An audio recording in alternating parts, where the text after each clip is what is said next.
ఇకపోతే ట్రంప్కి Nobel peace prize ఇస్తే మూడవ ప్రపంచ యుద్ధం రాదనేది మరి చాలామంది మాట్లాడుతూ ఉన్నారు. అయితే నిజంగా మూడో ప్రపంచ యుద్ధానికి మరి అమెరికా అధ్యక్షుడు ట్రంప్కి నోబెల్ పీస్ ప్రైజ్ ఇవ్వడానికి ఆ మధ్య ఉన్నటువంటి సంబంధం ఏంటి అనేది మనతోటి చర్చించడం కోసం ఎంజీ రావు గారు ఉన్నారు, వారితో మాట్లాడదాం. నమస్తే రావు గారు. నమస్తే సార్. ఏంటి సార్, ట్రంప్ గారికి నోబెల్ పీస్ ప్రైజ్ ఇస్తే మూడో ప్రపంచ యుద్ధాన్ని ఆయన ఆపేస్తాడా లేకపోతే ఏంటి? మూడవ ప్రపంచ యుద్ధం అంటే అది అమెరికా మీద ఆధారపడి ఉంటుంది. ఎందుకంటే ప్రపంచ జీడిపిలో 25%, $29 ట్రిలియన్ ప్రపంచంలో మిలిటరీ బడ్జెట్ ఈ ఒక్క దేశం ఈక్వల్ తర్వాత టాప్ 10 కంట్రీస్. ఇది ఒక డిఫెన్స్ బడ్జెట్ $1,000 బిలియన్, $1 ట్రిలియన్ ఉంటుందండి. తర్వాత ఉండేది చైనా 320, తర్వాత ఇండియా, ఇవన్నీ అంటే top 10 countries defence budget America మినహాయిస్తే మిగిలిన టాప్ 10 ఈక్వల్ టు అమెరికా ఉంటుంది. అందువల్ల అమెరికా అనేది ఒక సూపర్ పవర్ అనమాట. 18 ఎయిర్ క్రాఫ్ట్ క్యారియర్స్ ఉంటాయి.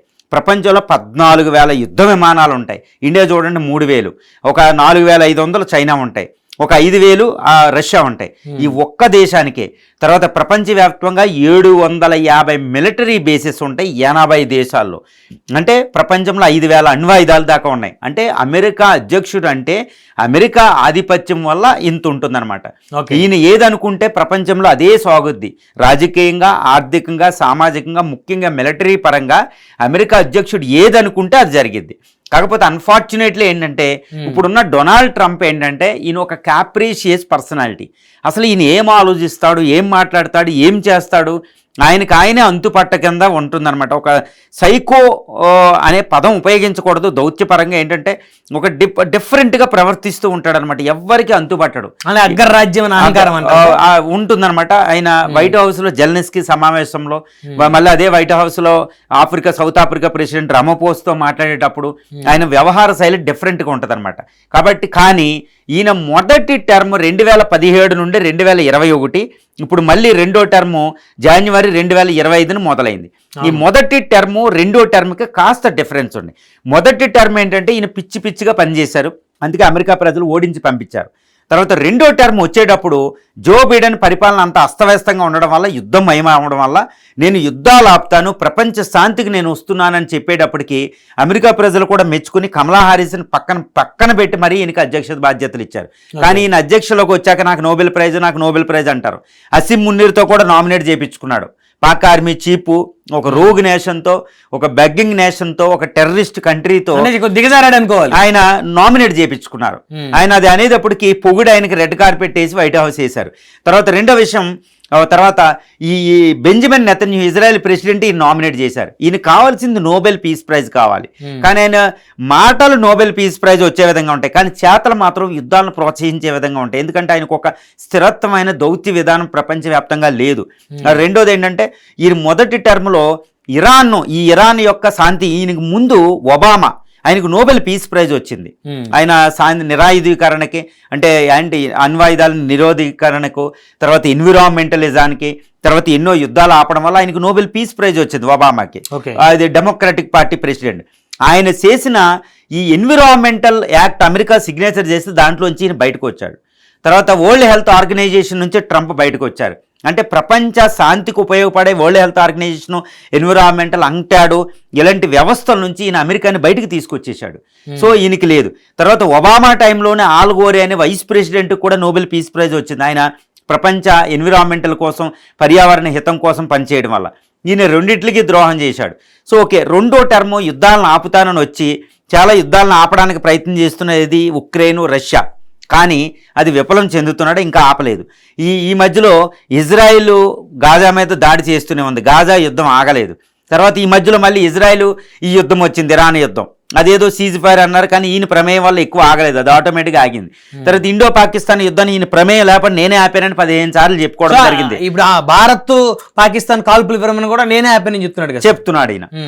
అందువల్ల ఏంటంటే ఈయనకి నోబెల్ పీస్ ప్రైజ్ రావాలని కోరుకుంది, కానీ ఈయన చేతలు మాత్రం అలా ఉండవు. కానీ మీరు అడిగినట్టు నోబెల్ పీస్ ప్రైజ్ ఈయనకి వస్తే మూడో ప్రపంచ యుద్ధం ఉండదా అంటే ఎందుకంటే ఈయనకి అమెరికా యొక్క ఆధిపత్యం అలా ఉంటుంది. అమెరికా యొక్క పవరు, పోరాట పటిమ, దాని శక్తి, ఆర్థిక శక్తి, మిలిటరీ శక్తి, దాని యొక్క రాజకీయ ప్రాబల్యం తర్వాత IMF అని, బ్రిటన్ వుడ్స్ అని, వరల్డ్ బ్యాంక్ అనేది వాషింగ్టన్ డీసీలో ఉంటుంది, ఐక్యరాజ్య సమితి వాషింగ్టన్ డీసీలో, న్యూయార్క్లో ఉంటుంది. సో అమెరికా పవర్ అలాంటిదన్నమాట. ప్రపంచవ్యాప్తంగా 750 మిలిటరీ స్థావరాలు 80 దేశాల్లో ఉంటాయి, 5,000 ఆయుధాలు, అణ్వాయుధాలు. సో అమెరికా అధ్యక్షుడు ఏది అనుకుంటే అది జరుగుద్ది అనమాట. ప్రపంచంలో అంతటి యొక్క శక్తి ఉంటుంది. అమెరికా కార్పొరేట్ సంస్థలు కూడా అలా ఉంటాయి. ఫార్చ్యూన్ 500 కంపెనీలు ఎక్కువ అక్కడే ఉంటాయి. కాబట్టి అమెరికా $29 ట్రిలియన్, ప్రపంచంలో 25 నుంచి 30% జీడిపి కలిగి ఉందన్నమాట. సో ఇలాంటి దేశానికి అధ్యక్షుడు. ఇప్పుడు ఈయనకి ఏంటంటే ఈయన ఇంకా 3 సంవత్సరాల పైబడి ఉన్నాయి. కాబట్టి ఈయన ఏదనుకుంటే అది జరుగుతుంది. కాబట్టి అనవసరంగా ఈయన యుద్ధాలు చేసే అవకాశం ఉంది. అసలు ప్రపంచం అంతా ఎలా ఉందంటేనండి, ఇప్పుడు హమాస్ ఇజ్రాయెల్ యుద్ధం అక్కడ రగులుతుంది, పశ్చిమాసియా రగులుతుంది, భారత్ పాకిస్తాన్ మధ్య ఉంది, తైవాన్ మీద చైనా అటాక్ చేయబోతుంది. ఈయన చూస్తేనేమో ప్రపంచం మీద అమెరికా ఆధిపత్యం పూర్తిగా ఉన్న, బలం ఉన్న, ప్రపంచం మీద కంట్రోల్ తప్పింది. కాబట్టి ఈయనకి నోబెల్ పీస్ ప్రైజ్ తెచ్చి మెళ్ళ వేసేస్తే ఈయన ఏంటంటే అమ్మయ్య ఇంకా ప్రపంచ శాంతి కాముకుడు నేను అనే ఒక బిరుదు వేసేస్తే ఈయన మెళ్ళలో ఇంకా ప్రశాంతంగా ఉంటాడనమాట. ప్రశాంతంగా అమ్మ నేను శాంతి కాముకుడిని అని ఉంటాడనమాట. ఎందుకంటే నేను వాటికన్ పోపుని అయిపోతాను, నేనే ఆ వాటికన్ పోపు, ఇలా మాట్లాడతాడు ఆయన. ఈయన మెడలో నోబెల్ పీస్ ప్రైజ్ వేసేస్తే ఇక 3.5 సంవత్సరాలు ప్రపంచం ఈయన నుంచి ముప్పు ఉండదు. ముందు ఈయన నుంచి ముప్పు ఉంటే చాలా ప్రమాదం. ఎక్కడైనా నేనే శాంతి కాముకున్నాను అన్ని దేశాల మధ్య వెళ్ళిపోయి శాంతి ఒప్పందాలు కుదిర్చేసి యుద్ధాలు లేకుండా, ముఖ్యంగా ఈయన నుంచి యుద్ధాలు ఉండవు. లేకపోతే ఈయన B2 బాంబర్లు ఉపయోగించి ఎక్కడ పడితే అక్కడ అటాక్ చేస్తారు. అంత పవర్ ఉంటుందండి యుఎస్లో. కాబట్టి ఈయన మెడలో అది పాడేస్తే ఈ హమాస్ ముందు అర్జెంటుగా గాజా ఇజ్రాయెల్ యుద్ధాన్ని ఆపేస్తాడు. సో ప్రపంచ శాంతి అక్కడ పశ్చిమాసియా డేంజర్ అన్నమాట. అది ఇరాన్తో అణు ఒప్పందం కుదుర్చుకుంటాడు, లేకపోతే ఇజ్రాయెల్ని అటాక్ చేయనివాడు, అక్కడ ఒకటి వస్తుంది. తైవాను చైనా మధ్యలో ఒప్పందానికి వెళ్ళొచ్చు. ఉత్తర కొరియా అధ్యక్షుడితో ఫస్ట్ టర్మ్లో మాట్లాడాడు ఈయన, మళ్ళీ మాట్లాడి అక్కడ ఏదైనా శాంతి ఒప్పందం రావచ్చు. రష్యాని ఏదో బతిలాడు అది చేసి ఉక్రెయిన్ యుద్ధాన్ని ఆపుతాడు. ఈ విధంగా నాటోని చల్లారుస్తాడు, నాటో ఎక్స్పాన్షన్ ఆపుతాడు. ఈ విధంగా ప్రపంచానికి శాంతి అనే టర్నింగ్ ఈయనకి వెళ్ళాలి అంటే మైండ్లో ఇదంతా పోయి ఈయన మెడలో నోబెల్ పీస్ ప్రైజ్ వేసేస్తే నువ్వు శాంతి కాముడు, నువ్వు పోపు లాంటి వాడివి, నువ్వు అహింసావాదివి, నువ్వు టాపు, నువ్వు తోపు అని పెడితే ఇటు ఎన్విరాన్మెంటల్ కూడా ఆయన అద్భుతంగా సహకరించి మళ్ళీ అమెరికాని అక్కడ తీసుకెళ్ళొచ్చు. సో ఈయన ఏంటంటే ఈయన మైండ్ సెట్కి చూడండి, ఈయన ట్రంప్ చెడ్డోడు అని పొగిడితే ఆయన ఎంతవరకు ఆయన హింసించేస్తాడు. రీసెంట్గా బ్రెజిల్ అధ్యక్షుడు ట్రంప్ నువ్వేం ఎంపరరో కాదు, బ్రిక్స్ అంటే వెంటనే 50% ట్యాక్స్లు వేసాడు, ఆయన 50% టారిఫ్లు వేసాడు, పోగున్నోళ్ళ మీద టారిఫ్లు తీస్తూ ఉంటాడు. సో ఈయన క్యారెక్టర్ అటువంటిది అనమాట. సో ఈయన ఎంతసేపు తిట్టి కాకుండా ఏదో మెతక వైఖరితో నోబెల్ పీస్ ప్రైజ్ మెళ్ళ వేసి నువ్వు తోపువి, నువ్వు ఎన్విరాన్మెంటలిస్ట్ అంటే ఎన్విరాన్మెంటల్ ఉంటుంది, నువ్వు శాంతి కాముకుడు అంటే శాంతి ఉంటుంది, నువ్వు యుద్ధ కాంక్ష కాదంటే యుద్ధాలు చేయడు, ఇలా ఉంటుందన్నమాట అమెరికా అధ్యక్షుడు. ఈయన సైకలాజికల్, ఈయన వ్యక్తిత్వం అలా ఉంటుందన్నమాట. సో అందువల్ల ఏంటంటే ఈయన మెడలో శాంతి అనే అస్త్రం వేసేసి ఒకటి పెట్టేసి. ఎంజీ రావు గారు, అసలు ఆ అవకాశం ఉందా ఈయనకి నోబెల్ పీస్ ప్రైజ్ వచ్చేటువంటి పరిస్థితులు ఏమన్నా కనపడుతున్నాయా? ఇంకోటి ఏంటంటే ఇప్పుడు నోబెల్ పీస్ ప్రైజ్ అనేది చాలా సందర్భాల్లో వివిధ అమెరికా అధ్యక్షులకు వచ్చిందండి. ఇప్పుడు రూజ్వెల్ట్ మొదటి ప్రపంచ యుద్ధాన్ని ఆపినందుకు వచ్చింది, తర్వాత వుడ్రో విల్సన్కి ప్రపంచ శాంతి కోసం, ఒబామా ప్రపంచ నిరాయుధీకరణ కోసం, ఆల్గోరి ఎన్విరాన్మెంటల్ కోసం, ఇలా ఎందరో అమెరికా అధ్యక్షులకు నోబెల్ పీస్ ప్రైజ్ వచ్చింది. ఇప్పుడు ఈయనకి ఏంటంటే అంత అర్హత ఉన్నా లేకపోయినా భవిష్యత్తును దృష్టిలో పెట్టుకుని ఇస్తారన్నమాట. ఇప్పుడు ఒబామాకి నోబెల్ పీస్ ప్రైజ్ వచ్చిన తర్వాత ఒబామా చాలా శాంతి అనే మంత్రాన్ని ఉపదేశించవలసి వచ్చింది, ఈయనకి ఇవ్వడానికి లేదు. అందువల్ల ఒక్కసారి ఈయనకి నోబెల్ పీస్ ప్రైజ్ ఇవ్వడం వల్ల ఇప్పుడు దాకా అంత అర్హత లేకపోయినా భవిష్యత్తులో మాత్రం 3.5 సంవత్సరాలు ఈయన శాంతికే ప్రయత్నం చేస్తాడు, నోబెల్ పీస్ ప్రైజ్ వచ్చింది కాబట్టి.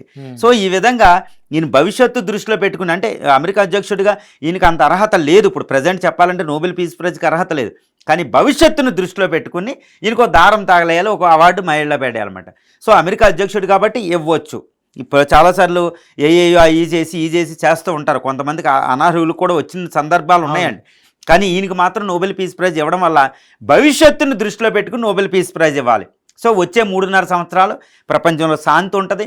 3వ ప్రపంచ యుద్ధం తెచ్చే ఒక పెద్ద భయంకరమైన అస్త్రాలు అమెరికా దగ్గర ఉంటాయి, వాళ్ళ పొగిడి ఇది చేసి. సో ఈ 3వ ప్రపంచ యుద్ధం వచ్చే ఉత్తర కొరియా అక్కడ శాంతి ఉంటుంది, పసిఫిక్ మహాసముద్రంలో, అదేవిధంగా పశ్చిమాసియాలో ఉంటుంది. ఈ తర్వాత ఆఫ్రికా ఖండంలో సివిల్ వార్స్ రావు, నాటో రష్యా మధ్య రాదు, ఈ నాటో ఆ తర్వాత రష్యా ఉక్రెయిన్ యుద్ధాన్ని ఈయన ఆపే సత్తా ఉంది. సో ఈ విధంగా పీస్ ప్రైజ్ ఇవ్వడం వల్ల ప్రస్తుతం జరిగే యుద్ధాలను ఆపే యొక్క శక్తి ఈయనకు ఉంది కాబట్టి దాన్ని దృష్టిలో పెట్టుకుని ఈయనకు నోబెల్ పీస్ ప్రైజ్ ఇవ్వచ్చు అనమాట. ఈ విధంగా నోబెల్ పీస్ ప్రైజ్ అమెరికా అధ్యక్షుడికి ఇస్తే ప్రపంచంలో 3వ ప్రపంచ యుద్ధాన్ని ఆపిన వాళ్ళు అవుతాం, ప్రపంచాన్ని రక్షించిన వాళ్ళు అవుతాం, ప్రపంచంలో శాంతిని తీసుకొచ్చిన వాళ్ళు అవుతాం. కాబట్టి ట్రంప్కి నోబెల్ పీస్ ప్రైజ్ రావాలి, ప్రపంచం శాంతిగా ఉండాలని అనేటువంటి అసలు టాపికే ఉండకూడదు. అందరూ కూడా ప్రపంచంలో ఉన్నటువంటి ప్రజలందరూ కూడా సుఖశాంతులతో ఉండాలంటే ఖచ్చితంగా ట్రంప్ గారికి మరి నోబెల్ పీస్ ప్రైజ్ ఇవ్వాలి అని చెప్పేసి ఎంజీ రావు గారు చెప్తున్నారు.